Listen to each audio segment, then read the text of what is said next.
हर बार चाहते हैं हम सब कि हमसे कोई गलती ना हो, हम अच्छे कर्म वाले बने, और जहां संयोग होता है विषयों का वह हम सब भूल जाते हैं और हमसे गलती हो जाती है।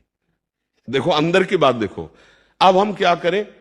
अगर हम ये बात नहीं स्वीकार करते तो माया हमें हरा करके अपने में लगा ही देगी। देखो कांटा निकलने में भी कष्ट देता है और गड़ने में भी कष्ट देता है, नहीं देता? कांटा जब लगा तो कष्ट दिया और जब निकाला गया तो कष्ट हुआ। तो जब आपने इन विषयों का सेवन किया तो आपको भ्रम से इसने सेवन कराया कि बड़ा सुख मिलेगा। वस्तुतः वो दुखालयम अशाश्वतम में सुख कैसे मिल सकता? मैं पुरुष स्त्री नहीं हूं, मैं आत्मस्वरूप हूं। अब आपकी मांग क्या है?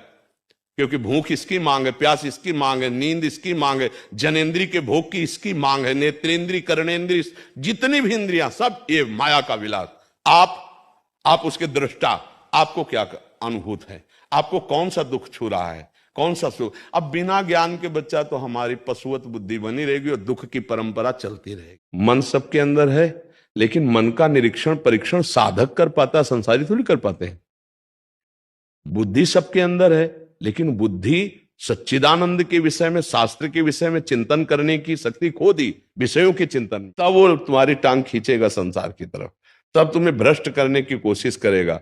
जो तुम भोगना चाहते हो उससे अधिक आपको सुविधा दे देगा। वो माया है ना, आप भोगो, कोई परेशानी नहीं। और अगर आप भोगों को स्वीकार कर लिए तो प्रिया प्रीतम से मिलन की इच्छा ही नहीं रह जाएगी। कुछ माता पिता को देखना चाहिए थोड़ा, और बच्चों को समझाना चाहिए कि केवल भोग विलासिता ही जीवन का संबंध नहीं है। जीवन पूरा काटने के लिए धर्म की भी जरूरत है। अगर धर्म नहीं है तो व्यभिचारिणी या व्यभिचारी कभी जीवन निर्वाह नहीं कर सकते। बात ध्यान, जिस शरीर को देखकर तुम चाहते हो ऐसा हो तो मैं सुखी हो जाऊं, उसी को कोई भोग रहा है और वो उधर से निरपेक्ष, वो किसी तीसरे की तरफ देख रहा है, और वो तीसरा जिसके ऊपर वो चौथे की तरफ देख रहा है। यह है क्या?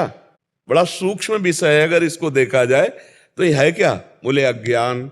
ये सब का मूल जड़ अज्ञान है जिसमें हम फंस रहे हैं। हमारी कभी मृत्यु हो ही नहीं सकती। कलयुग का चिंतन हो तो कलयुग है नहीं, है ही नहीं। हर समय हम त्रिगुणातीत भगवान के नाम रूप गुण लीला धाम या अपने स्वरूप में स्थित होने की चेष्टा कर रहे हैं तो हम गुणातीत हैं।